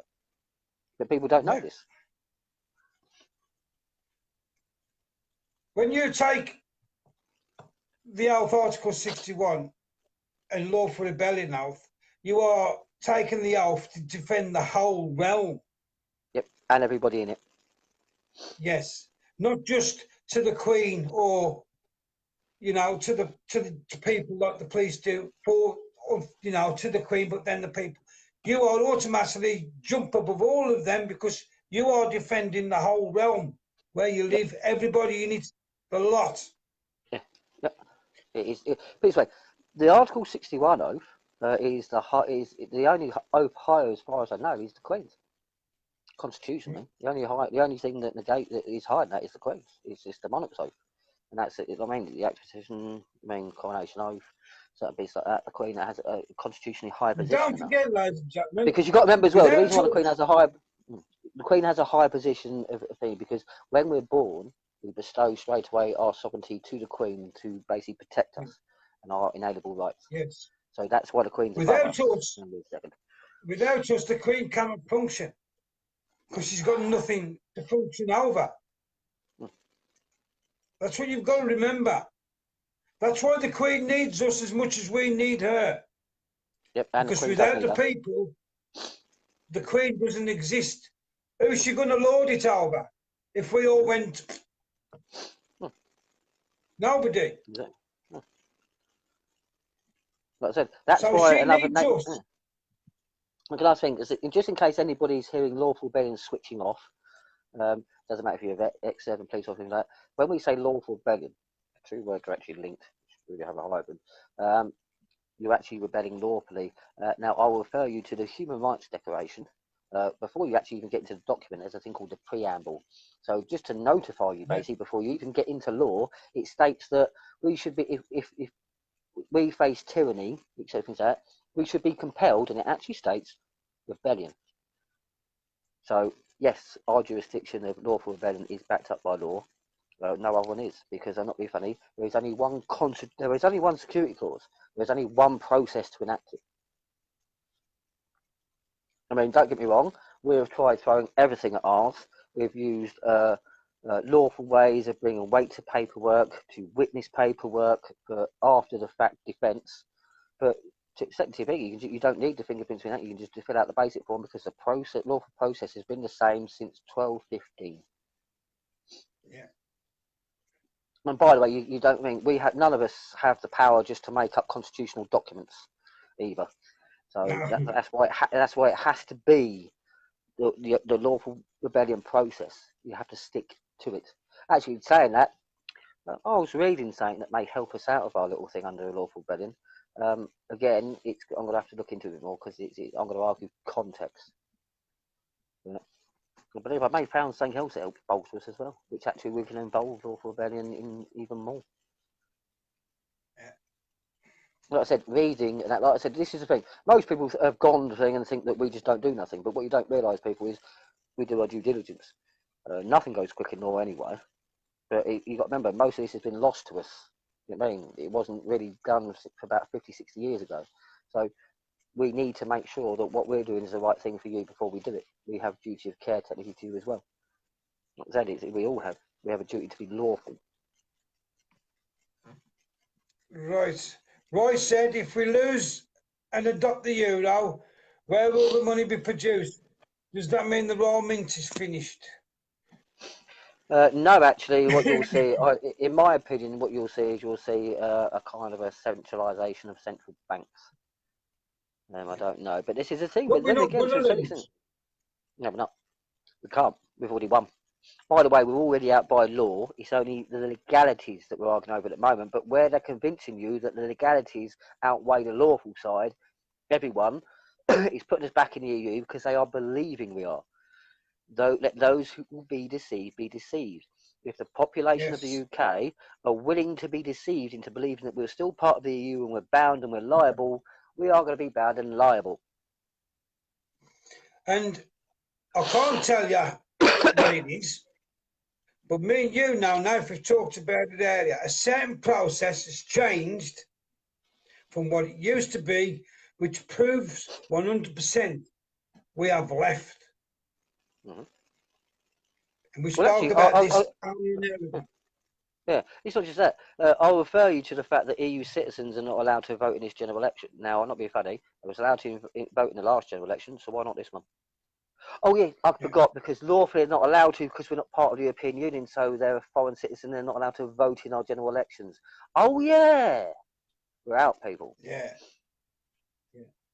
And that what I told you earlier proves without, Mm-hmm. as you I do. said. I believe. Yeah, I do believe. I honestly, I believe in what I said with that, Gary. I do. And I will. Obviously, I want to try and thing that, but that's for a different day. Yeah.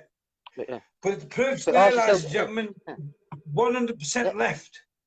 just ask yourself: if we are still in the European Union, why aren't EU citizens allowed to vote? They was last one, so why are we suddenly not allowed to vote in this general election? Is it because they haven't got the right to? Because we're not part of the European Union? I think so. Yes. But I'm actually categorically I'd saying say yes. so. We're not. Yes. We're lawfully. By the way, after 2 years, we reached no deal. But actually, it's the people allowing and stopping the fact that we haven't left with no deal, because the people are actually consenting to the fact of not having no deal.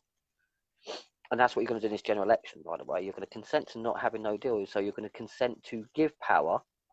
And it's not a referendum, but as me and Gary says, referendum by every other name, because you give consent to what they're going to do afterwards. Yeah. And they're going to go and sign PESCO. They go and sign the Lisbon Treaty and sign us even more into it, because you've already consented to them.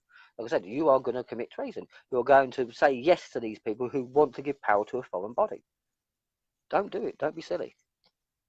And you might not think you're saying yes because you're going to vote for the Brexit Party or the Conservatives, whatever, but you've still took part, which gives your consent. I've consented to take part in that, win or lose. So whatever happens, I will accept the consequences. Yeah, basically. Yeah. That's This is what I basically tell what's people. happening. This is what I tell people. If your true belief is you don't want to be governed by these people and you don't give consent to these people, take yourself off the electoral roll. Because keeping yourself on the electoral roll is still giving what you call implied consent. They can still say, well, you voted the last 10 elections and you voted this way, so we're going to basically take it as that's the way you'd vote this time, you just forgot. As I said, take your vote away. Do not allow them to use it. We have more If you want implied protect, contracts than bloody actual contracts in this country at the moment. I don't know. yeah. If you don't feel like you can say it off your own bat, get into lawful rebellion. Like I said, we've actually got a Sign letter from documents, Downing get Street into backing lawful up lawful rebellion. rebellion. Yeah. Sign your lawful rebellion forms, get them sent off, and that takes the option away from you. And you can tell them, well, I couldn't vote because I was in lawful rebellion and I can't break that oath once I've took it. So I had no option. I could not vote because I'd have been breaking the oath. I would have been committing treason. Exactly. And if If that's people what worry, you, oh, if that's what you need to do, Jimmy. and if people worried, like I said, we actually have a letter from Downing Street that is actually instructed from the Prime Minister. Thank you for your. It says states letter from the Earl of Yeah. Devon. We all know that that's a lawful rebellion from, and thank you for raising your concerns. Mm. So they uphold Article 61. At no point did they say this is not in force. At no point did they say you can't do this. At no point did they say there is no What's such all thing as a this about? constitution, did they? Exactly. And it's not No. just that, people. By the way, to add insult to injury, we actually have the Chief Inspector of the London Metropolitan Police on record stating quite categorically, backing even when we done Khan, or every single law on our constitution that we state is actually in fact true and enforced to this day. We have Yeah. the Chief Inspector of the London Metropolitan Police on record stating that. Yeah. We've got the, And a letter from Boris and Downing Street with 10 Downing Street's lettered. He's got the letter heading on there and everything. So if you wanted proof that our way is wrong, you're not going to find it because we've already got it. We've done it. We just But need if to you sort it out. if you feel you need the protection, there's your protection. Get into Article 61, get it sent off. That takes the obligation away from you. Because if you're under lawful rebellion, you're not allowed to vote. And that'll do it for you. I just want to explain this as well. Just sign anything out your law and sending it off. It's not a magical remedy. It's what you call, it's your lawful defence because it gives you lawful excuse. Yeah. So that is basically just protection. So when you do something, as long as you stay within the law, you can say, look, I have lawful excuse for this. You have no right. You have no right to molest me in my action. Yeah. It's your lawful protection. It's not a magical cure. Just because you sign a lawful rebellion form and send it off doesn't mean the country's all got to be sorted overnight. It doesn't mean that. It just means you are now protected by law to now help us sort this country out. Yeah. It's down to the people. It's our responsibility. And this is what people don't realise. It's not down to Parliament. It's ours. And when that means you don't vote for talking sake, you've got legal remedy not to vote because you're in lawful rebellion. You've got to distress the state in any way, shape, or form possible, as long as it's peaceful and non-violent. And you've done you it don't by hurt the not crown voting. and the family. Yeah. Yeah. It does actually say, it says you are actually duty bound by law. So Yeah. it's not a case of this is a choice for you. What people don't realise is the wording. The Queen has now given assent to this. So Article 61 was invoked in 2001 by the Barons. It hasn't been revoked. We have not got remedy. So, and the Queen has actually done the process. She's heard the Barons think that. So we are now actually compelled by royal command to go into lawful rebellion. We are now commanded by Her Majesty to distress and frustrate Parliament. So, like I keep saying, if you're a vet and you're worried, don't be worried. I can assure you, it doesn't matter about your oath. This is higher and it negates that oath. It's a higher oath. And I mean, I'm not being funny. The oath you took, you went out, you thought you protected the realm. This is actually the highest oath in the realm to protect the realm. This is, like I said, other than this, the only other oath that's higher is the Queen's. So please understand that I mean, like I said, a civilian is just civilian armed. Start to get that into your head. There is nothing special about these things. You're just still a human being. You're entitled to your inalienable rights. You're entitled to not be under tyranny. Just because you've agreed to something before doesn't mean that just says, all right, then, well, I have to put up with tyranny. No, it don't. Like I said, if you don't enter into lawful rebellion, and in fact, because I have this with a lot of vets talk to me and they're worried about it. As I keep saying, if you're worried about your oath, then understand one thing. The Queen has gave you a command. Are you going to ignore the Queen's command, or are you going to obey it? Because that's a direct command from the Queen. You're from Her Majesty's forces. Should you really be telling the Queen, I'm not going to obey your command? I don't think you should.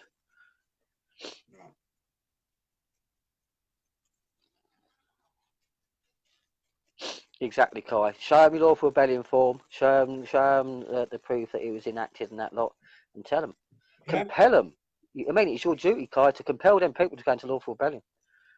If they don't, they're acting as an outlaw. This is why it makes me laugh when people go, oh, but I'll be an outlaw. No, you're an outlaw if you don't do this. Because this is a lawful constitutional process, document and procedure. Like I said, the Queen's commanded us to do this now. Are we gonna ignore the Queen? Basically, the Queen has said, get into lawful rebellion, sort this bloody country out, because I can't do it alone. Are you going to ignore that woman? I'm not. Exactly. Like I said, it's our right, it's our inalienable rights, but given to us by being born. Just being born, we get these rights. Divine rights. Can't be taken away. They're there in perpetuity. Yeah. So, that's basically it then, knife eight. Yeah. We've got another bit of a rant. But we'll keep it informed, guys, but we ain't going anywhere. We are just waiting on a few things before we act, but we have got the scenario there ready and waiting. We're just waiting to see how many. It's not just that as well. There's a few points that have come up recently that we need to clarify before we move forward, just to make sure that we are acting lawfully. Like I said, our intention is to try and protect people. We're not perfect, we're early human and all that lot, but we try our best to protect people and do things in the right manner. So if we're just because we may seem a bit tardy, but please understand we're actually trying to do our best to protect everybody and ourselves. We're not just going to go run our path cocked and do, say, for instance, I don't know. What we don't want to do is go and do an unlawful action. I mean, if we go and give paperwork into a government or something and it's unlawful, we are then making everybody who witnesses that and who enacts that and who backs that being unlawful. And it completely negates your oath. You've actually breached your Article 61.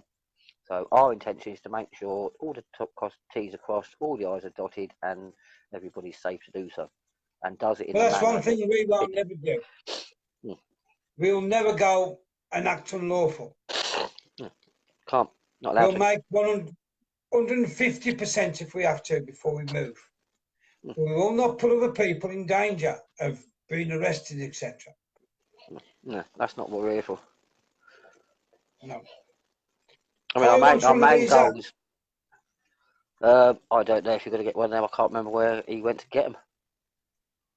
Well, these was kindly brought back from Spain for us from Germany. But I would imagine if Aidi's up and running again, maybe Aidi can do them. Yeah, they won't be embroidered. I don't think they'll be printed. But we could probably get some hats done. Maybe, I don't know. We'll have to talk to Andy about it. Well, I think if can I just say that? Oh, by the way, people, a lot of people have been asking me. The person that does our T-shirts and that lot is now back up and running. His premises is sorted. He's now back up and running, so you can now buy T-shirts and stuff again. That's all up and running. So please go onto the Constitutional Movement Worldwide or any of the groups that we run. Get in touch with the person. Get your T-shirt. Or you can get this one. It doesn't make any difference. Yeah, it doesn't. Yeah, thing. I mean, like I said, there's the other one with the thing. We've got a few designs. I mean, it's like so you can pick from any of the designs of the thing. It's like what you personally believe, but most of them are pretty much uniform. So whichever one you buy, you'll tell that you know your stuff and you belong to a constitutional movement who actually knows what they're talking about, and that's the point. The police don't like this symbol. Nobody likes this symbol. No. Well, actually, the only people that don't like that symbol are the people who are willing to commit a crime. Yeah. Don't forget, everybody who don't like this symbol is because they know we're coming for them. Anthony John Davis, how you get a copy of Article 61? You can go through your own means if you'd like to, but if you contact Temmie Penn that's on here, or any one of us, we'll put you in the right direction and get you a pack sent or something, or we'll sort you out so you understand and you have a few, you know the process, and you get the forms. It's all free, by the way. You won't pay for anything. If you contact Angela, Angela usually puts, if you look on the comments later, at some point, Angela will usually put the contact details on here. So if you contact Angela Verdon, she'll send you the pack, Anthony. Roy, mate, as far as I know, nothing. I mean, I don't even think it went as far as anywhere but the bin. I don't know. I can't say, but I don't know of any actual thing that's come from that. Like I said, I mean, it's not easy. I mean, like I said, at the moment we've got quite a lot going on with our stuff. Like I said, it's like we've had Downing Street send a letter basically acknowledging Norfolk Rebellion. We've had quite a lot that actually upholds our jurisdiction. Obviously, things with human rights, certain things we've done in court, and certain bits. So a lot's going on. We're proving it ourselves in certain ways, but any proof like that we can gain from anybody else. But it's like, as far as letters being sent into Parliament, we've heard nothing of. We've heard nothing, but we didn't have any part of that, so I don't know. Maybe we wouldn't even find out about that anyway. But I have no idea. We wasn't involved, so we don't know. But I'm sure if you go and ask them, they'll be able to tell you what happened. Yeah, I'm sure. Maybe. I mean, they're the ones to ask, because they're the ones that know. We don't know. We can't speak on their behalf. That's a problem. No. We wasn't consulted. We wasn't part of it. But when we do ours, we can assure you, ours will be live streamed from beginning to end. Yeah, I hope, yeah. John, mate, if that's what happened, you can get another one, mate, at roughly the same price. If not, I think a little bit cheaper, these ones. But Adrian Lampton, same person who done the Dragon t-shirts, is doing our t-shirt. So get in contact with him, get another one, mate. But that's a sad day. He said his Dragon t-shirt got a burn on the chest. A sorry state when you see a logo like that get destroyed. Right. Yeah. And another thing, can I just clarify, because I've got this since the last one where we keep ready. Right, the rim you see on that is called a rim, not a dragon. It's called a rim. That spans from a lot of time in our past back to the Albert days, things like that, where law first sort of established that lot. The same as the logo we use for our flags is actually based on Alfred's first flag of the United Nations. Not is in that. It's when all United Kingdom form, basically all the tribes, United Kingdom, come together. That's as one. There was one flag for the Roths. The only difference was red dragon for white dragon for Britons, i.e. English. Red dragon for anybody else. The Wales still holds their red dragon. Like I said, it's like, but we basically reverted back to the time when all the tribes were together, all the tribes agreed, and they came together of their own free will, rather than being forced into a union and some being excluded, stuff like that. We've gone back to the original proper union.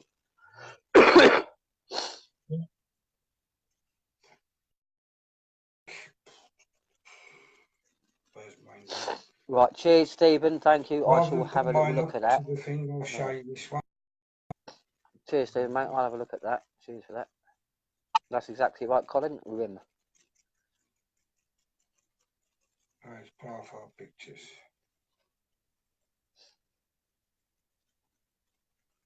But it's basically, it's all based. I mean, it's like. If you look at this one, guys, this is the one that I'm wearing. You'll see King Alfred. You'll see the white dragons fading in the background. Then you've got the Weld and the new dragons. That's the one that I'm wearing, and that's showing our history. That we used to be, we followed King Alfred. It was the white Pendragons.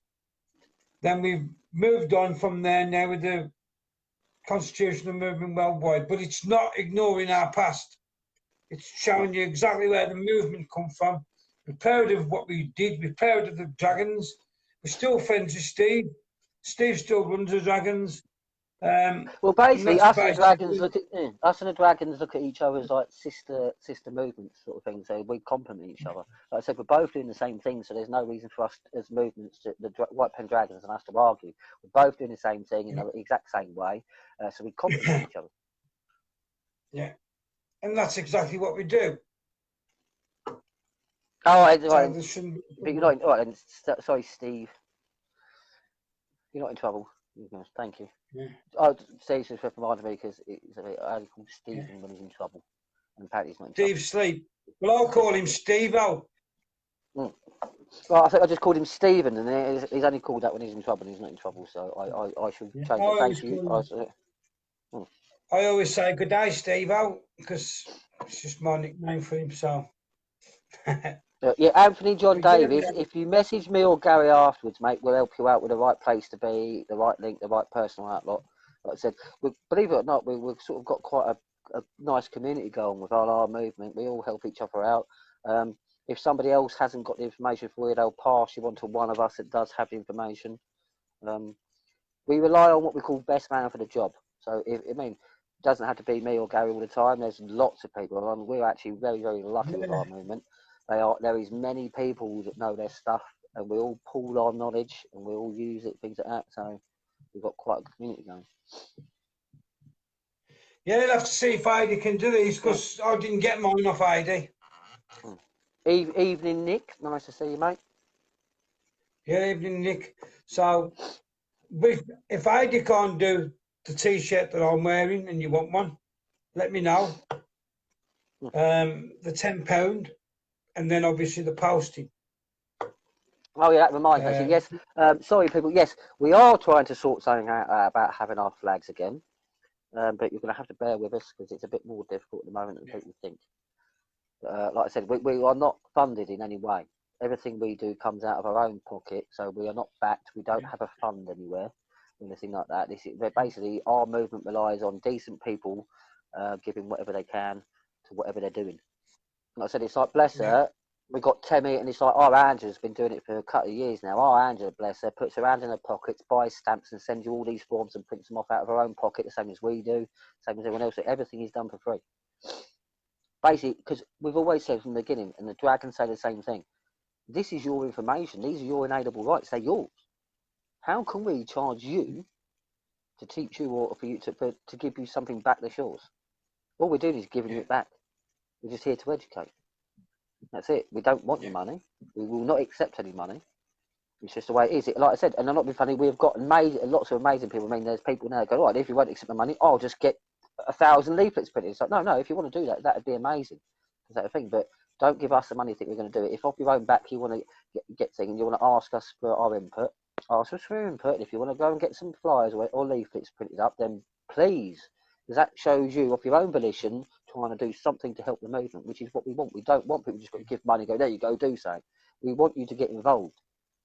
We are big about community in our movement. We love the community we have in our movement. And we want more people to get involved. So the more that gets involved, the merrier. Yeah. But if ID wants to send us his details, because I don't know whether he's under ID Langdon, Andy Langdon, I don't know what his goes under now. If he wants AD Langton at the moment, I think. ID ADY Langton. Yeah. But if he wants to send me the details and messenger, I will stick the details above this post so people can just click on that link and go straight to him and ask. But ask him about these ones as well if you like these ones, because I'd rather ID do them. I'd rather get them all from the same place if we can. I only went there because ID wasn't doing them. When I wanted this T-shirt, ID wasn't doing T-shirts at the time. See, that's another thing as well. Now AD's back, and Alex, the toot to leave boy, most people know he sits out. That's because he sat outside his house on his own doing a one-man bloody protest. His boy's 12. He's been out there at Green Park, a lot of them. This boy is amazing. We've said that we're going to get Alex his own personal T-shirt. We've already paid for it. It's just AD that type of thing. But Alex is going to get his first T-shirt. So to leave Alex, he's going to get his first personalised T-shirt. He's getting the first one before anybody because he's been waiting longer than any of you. But after that, AD will move on to the other orders. Yeah. So, well, we'll leave it there then now because you've been on 2 hours. Yep. Almost again. So, we'll come on later on in the week. I'm hoping, like I said, to get out of Craig so we can come on and let you know what's going on in South Africa. I'm just waiting for him to reply. I'm not surprised if In the meantime, from what I'm hearing is going on. I'm not surprised you can't get hold of him. There's a lot going on. I mean, it's escalated something chronic over there in the last. I think it's the last 4 days. Yeah. But I'll try and get out of him and get him on. Can I say thank you to Russia? guys, Yeah. Can I say thank you to Russia for taking these people in? Thank you. Yeah, exactly. At least I've got a pair of balls and are doing something to help these refugees. Yes. More than we are. But anyway, stay safe, guys. I'll speak to you in a bit now. Right. Here's my hand, here's my heart as always. Stay safe. Have a great week at work. What's left of it. Nearly the weekend. And we'll be back in a couple of days or so. Hopefully, I'll be back with Craig before then and give you an update on that. And it'd be nice to know, probably get in touch with Melanie and see how it went with Matthew's petition. Actually, yes. Actually, saying that, yeah. Because I know it was like last Thursday or something, and I know the last I heard, it was, I think it was last Tuesday.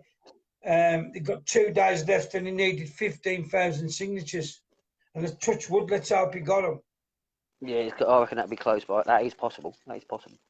Right, I'm going to jump off. Right, thank you for everyone for tuning in. Please, the Constitution is a solution. Learn your inalienable rights. If you need any help, we're here. I'll see you later tonight. I'll see you guys soon. Stay safe, and I'll be back as soon as I can with both Nathan and also with Craig. Stay safe, guys. I'll speak to you.